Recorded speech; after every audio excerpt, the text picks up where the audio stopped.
오전 12시에 많은 참여 바랍니다. 네, 안녕하십니까. 목요일 명인들 보기 김동현입니다.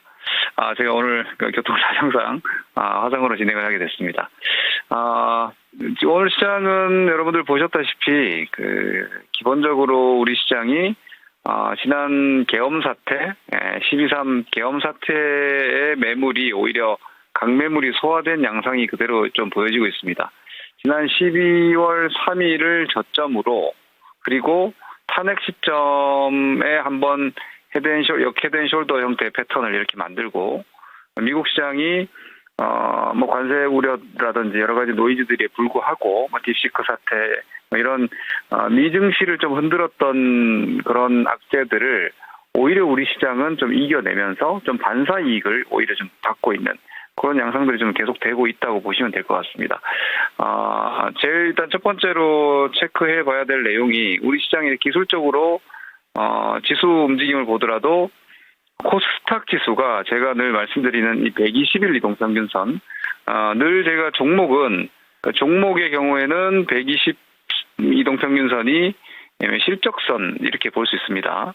그리고 지수는 120MA가 거의 경기 이 모멘텀을 받는 경기선이라고 볼 수 있기 때문에 근데 코스닥은 아시다시피 코스닥은 상대적으로 밸류에이션을 강력하게 추종하는 섹터라기보다는 꿈을 좀 추종하는 어떤 지수라고 볼 수 있고 코스피는 아무래도 성장률 멀티플을 PBR로 잡을 정도로 경기와 실적에 좀 더 주목하는 시장이라고 볼 수 있겠죠. 그런 점에서는 코스피 지수는 2,550에 있는 이 120일 이동평균선을 여전히 저항으로 인식하는 모습이지만 코스닥은 바이오주라든지 혹은 로봇주 등의 최근에 약간 꿈 테마라고 할 수 있습니다. 이 실적이 크게 찍히지 않는 하지만 스토리 내러티브로 움직이고 있는 그러한 종목들 위주로 코스닥이 120일 이동평균선을 넘어갔다라는 점이 오늘의 가장 특징적인 부분이라고 볼 수 있을 텐데 제가 기존에 말씀드렸던 올 상반기에 약간 주의하고 있는 시황은 결국은 경기입니다. 미국의 경기가 조금 둔화될 조짐이 나오느냐 여기에 이제 포커스를 맞춰야 된다고 말씀드리고 보고 있는데 그런데 반전이죠. 미국의 ISM 제조업 지수 미국 ISM 제조업 PMI가 지금 27개월 만인가요? 거의 2년 이상 만에 지금 50 이상, 기준 50 이상으로 지금 51대까지 나왔기 때문에 이렇게 제 경험적으로 우리나라 시장이 미국 ISM 제조업 지수가 강한 구간에서 경기나 실적 충격으로 큰 폭으로 떨어지는 경우는 잘 없습니다. 그래서 현재 일단 단기적으로는 미국 시장은 제가 볼 때는 조금 약해지는 양상이 있지만 예를 들어서 엔비디아가 어제 여러분들이 엔비디아의 상승을 보셨다시피 미국의 빅테크 기업들이 올해 2025년도 투자 계획을 여전히 작년 대비해서 20-30% 이상으로 높게 잡고 있기 때문에 이렇게 추세가 깨진 엔비디아가 지금 보시면 엔비디아는 사실상 추세 라인이 이탈됐다고 볼 수 있거든요. 그럼에도 불구하고 아래쪽에서 이렇게 적산병이 나오면서 이 갭을 한번 메꾸려는 시도, 이 갭하락한 이 공간을 이 딥시크발 갭하락을 좀 메꾸려는 시도가 나오는 정도로 그러니까 미증시는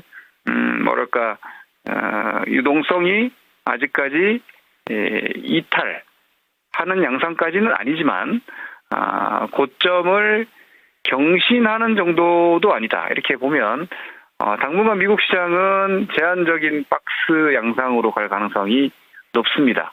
그런 상황에서 우리 경기에 밀접한 영향을 주는 ISM 제조업 지수가 그러니까 미국 같은 경우는 지금 구조가 이렇게 돼 있죠. 미국은 소비 그리고 서비스 다시 말해서 재화 소비가 아니라 서비스 소비로 미국만 호 경기를 유지하고 있었던 겁니다.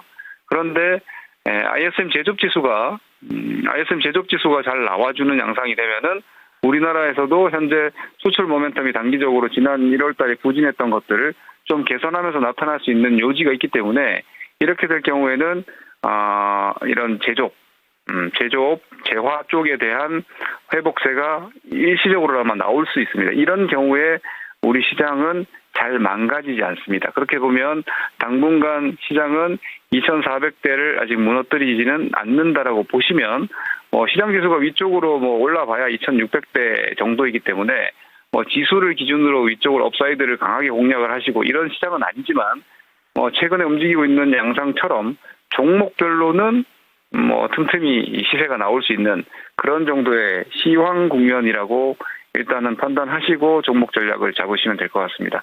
오늘 보여진 내용들도 일단 그러하고요.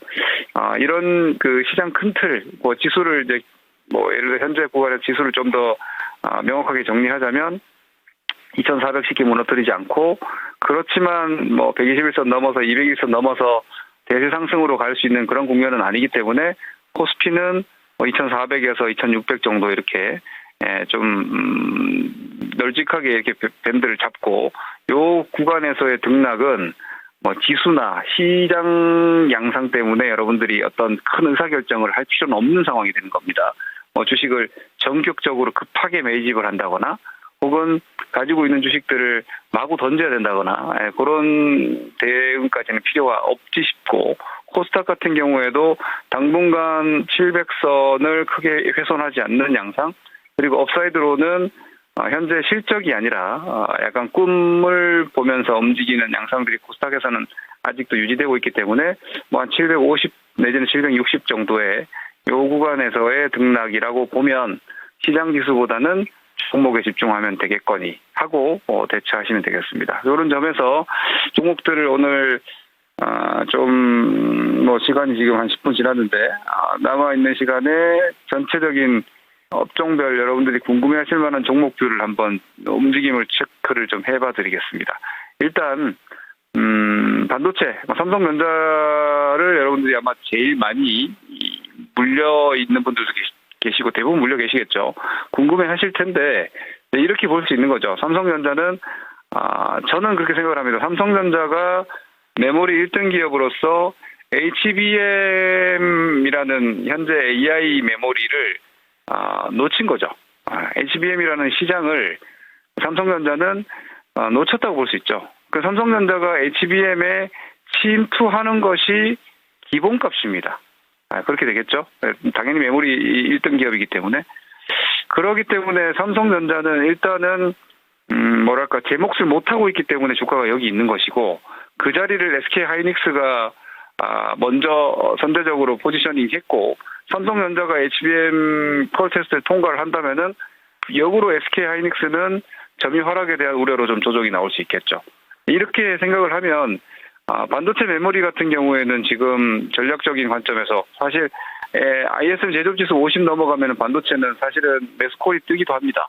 그럼에도 불구하고 삼성전자의 경우에는 HBM 때문에 좀 부진했다면 이렇게 볼 수 있겠죠. 후행적으로라도 HBM 콜 테스트 통과하면 주가가 어느 정도 복원을 하겠지만 먼저 선행하고 있는 하이닉스가 물량을 다 뺏기지도 않을 뿐더러 기술적으로 오히려 하이닉스가 먼저 앞서 있기 때문에 앞으로 HBM AI 메모리에 대해서는 하이닉스가 이미 앞서 있는 겁니다. 그러면 반도체 대장은 하이닉스로 보고 주 포지션을 유지하면서 삼성전자는 가지고 계신 분들의 경우에는 오히려 안 가지고 있을 경우에는 삼성전자도 결국 HBM 시장으로 진입을 할 거기 때문에 장기 관점에서 보면은 사이클 산업이 부진한 주가 국면에 있을 때는 저가에 매수해두면 되거든요.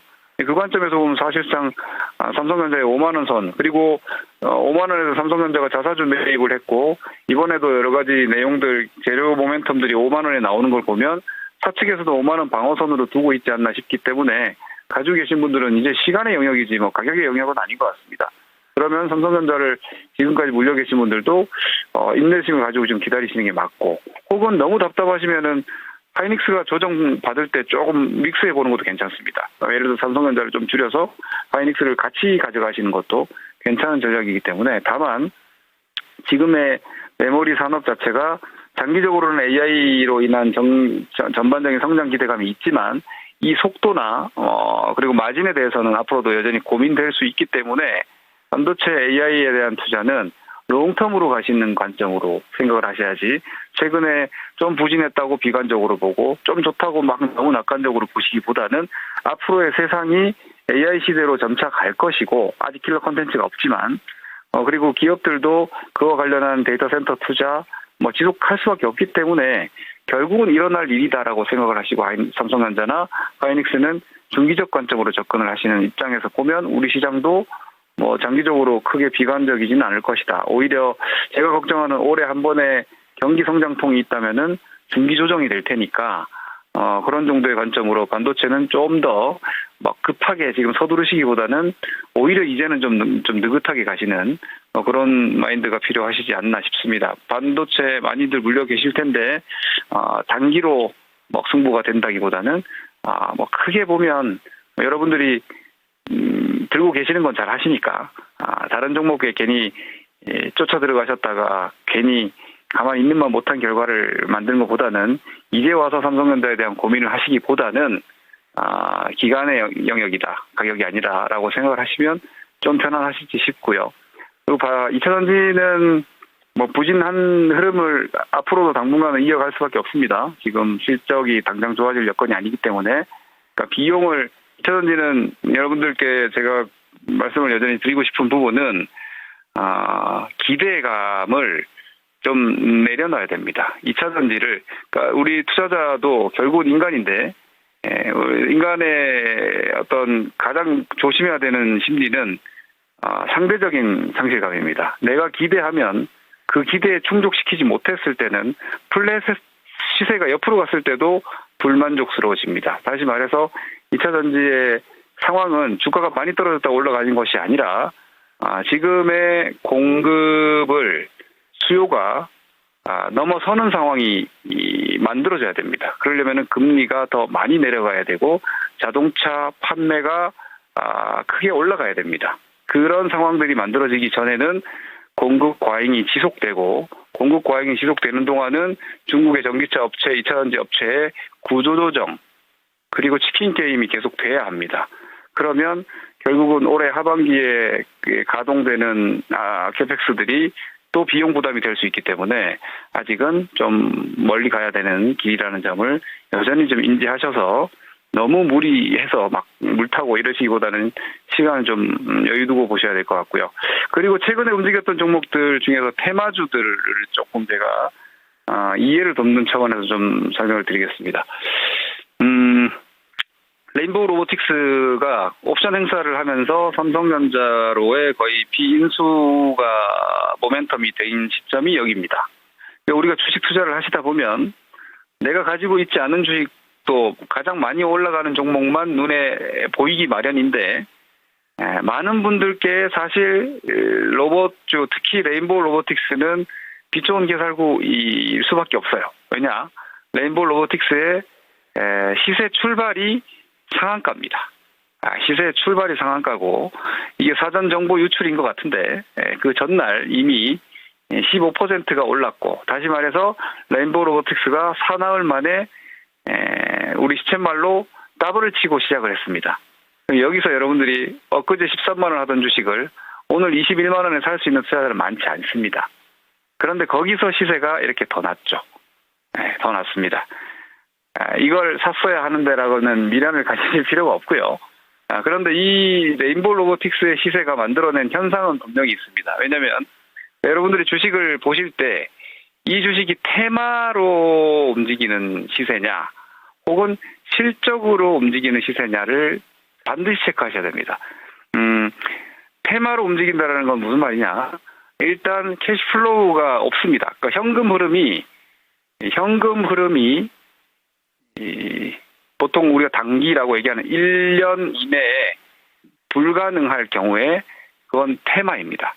다시 말해서 지금은 돈을 못 벌지만 미래에 돈을 반드시 벌 거라는 꿈으로 움직이는 거죠. 이게 테마랑 이어지는 워딩인데 이런 주식들은 차트로 하셔야 됩니다. 차트. 기술적. 왜냐? 이거는 꿈에 대한 베팅이 이루어지는 것이기 때문에 돈이 그냥 이 꿈에 포지셔닝 돼서 주가가 이렇게 거래량 터지면서 올라간 거거든요. 다시 말해서 이 주식이 10만 원에서 40만 원 갔다고 해서 지금 3배 이상 올라갔다고 해서 실적이 3배 이상 나지 않습니다. 절대로. 여전히 적자입니다. 이 부분을 인지를 하셔야 돼요. 이런 거죠.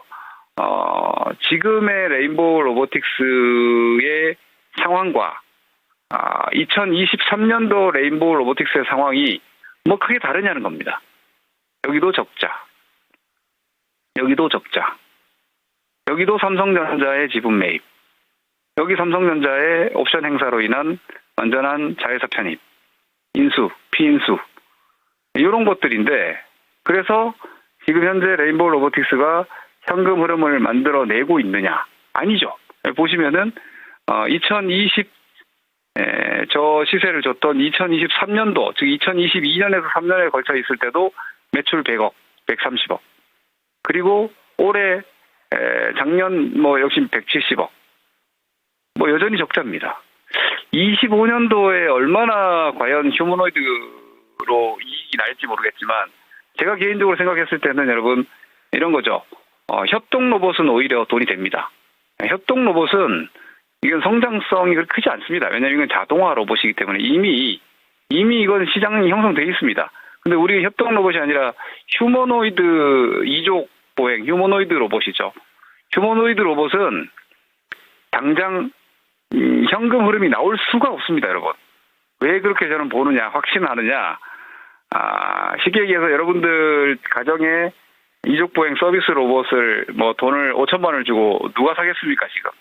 그리고 그 가정에서 로봇이 돌아다니면서 여러분들의 식탁을, 소파를 망가뜨리면 그걸 누가 물어줄 겁니까? 이런 보상 차원, 그리고 휴머노이드 로봇 손가락 하나에 이 액추에이터가 고장이 났을 때 그 AS를 과연 어떻게 할 것이며, 이런 유지보수 관리 그리고 보상의 문제에 있어서 법적인 어떤 아직 규정이 아무 곳에서도 마련되어 있지가 않습니다. 이 산업은 비용적인 측면, 그리고 가격적인 측면, 규모적인 측면에서 모두 계산이 나오지 않기 때문에 최소한 1, 2년 내에 현금 흐름을 만들 수 없는 산업입니다. 그렇기 때문에 제가 이런 것들은 테마주입니다. 테마. 그러니까 테마는 이슈를 따라서 돈이 만들어내는 시세이기 때문에 이슈 플러스 돈은 차트입니다.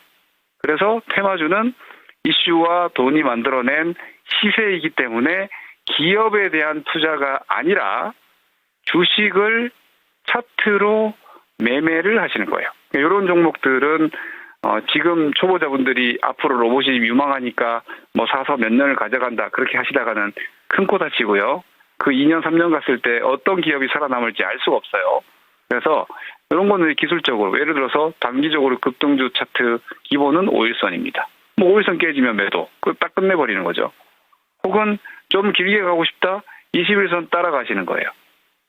이런 식이고, 그리고 오늘 보이는 양상이 보니 사실 레인보우 로보틱스가 아까도 말씀드렸다시피 현금 흐름이 없는 기업인데 시가총액이 무려 7조 원입니다. 물론 레인보우 로보틱스가 시가총액 5위권에 코스닥에 들어갔기 때문에 코스닥 패시브 자금들은 외국인들이 편입이 계속 이어질 테지만, 에코프로 BM이 여러분들이 오판하고 계시는 게 외국인이 계속 산다, 괜찮다, 아닙니다. 기업이 좋아서 사는 것이 아니라 코스닥 시가총액 2위이기 때문에 패시브 자금이 계속 사는 겁니다. 그냥 마켓 트레이딩 포지션일 뿐이지 좋아서 사는 게 아닙니다. 그런 관점에서 레인보우 로보틱스 같은 종목도 앞으로 외국인들이 받아낼 수밖에 없어요. 그리고 인덱스 편입도 될 수 있기 때문에 시가총액 올라와서 그런 기술적인 움직임으로 보셔야지, 이게 좋다고 해서 다른 2등, 3등, 4등 로봇주들을 마구 베팅을 하시기보다는 기술적인 대응이 수월치 못하신 분들은, 이런 테마주들은 그냥 내게 아니거니 하시고 구경하시는 게 옳고요. 그리고 오늘부터 나타난 또 하나의 중요한 현상은 1월이 원래 테마장이었죠. 1월이 원래 테마장인 건 저도 말씀드려봤고 당연한 계절성인데, 오늘 나타난 가장 큰 변화는 삼양식품의 급등입니다. 그러니까 삼양식품의 급등은 테마가 아닙니다. 실적이죠. 삼양식품이 4분기 실적이 영업이익이 873억이 나왔습니다. 그리고 연간으로 봤을 때도 지금 성장성이 여전히 올해 연간 영업이익이 3,400억대가 나왔고 재작년에 1,500억대였으니까 2배 성장에 올해 역시도 성장률이 한 35% 정도의 성장을 기대를 한단 말입니다. 이런 주식들이 그동안 1월 달에 테마주들이 움직이는 동안 부진했죠. 보시다시피 이거 쌍봉 아니야? 이런 걱정들. 그리고 이런 자리들이 깨지는 건 상당히 부담스러운 거거든요. 이런 위태로운 그림을 주던 삼양식품 같은 종목이 호실적 발표하면서 52주 신고가가 났다는 건 1월의 테마에서 1월은 테마. 이 테마에 트럼프의 당선 그리고 아시다시피 750조 규모의 뭐 AI 투자 이런 것들이 모두 이슈에 매몰돼서 움직였던 시장에서 2월 실적 시즌으로 들어가면서 다시 실적에 포커스가 조금 맞춰지는 변곡점이 저는 오늘부터 좀 나오고 있는 듯한 모습을 봤습니다. 그렇기 때문에 이런 부분들을 좀 감안을 하시면 물론 그 여러분들의 투자의 뭐 경력이라든지 이런 거에 따라서 좀 대응은 다르실 수 있겠지만 그동안 뭐 1월달 그리고 2월 초까지 테마주에 좀 집중했던 움직임이라면 그 토론한 테마주들을 오히려 기술적인 마지노선을 좀 잡고 약간 엑시트 전략을 좀 염두에 두시는 게 필요할 것 같고요. 오히려 실적에 대한 포커스가 다시 만들어진다. 이런 종목이 지금 삼양식품이 올라오니까 바로 뭡니까? 파바리서치, 미용, 의료, 미용 의료기기 그리고 화장품 같은 경우에도 실적 대비 지금 저평가되어 있죠. 이런 종목들이 앞으로 초점이 좀 맞춰질 수 있다는 거죠.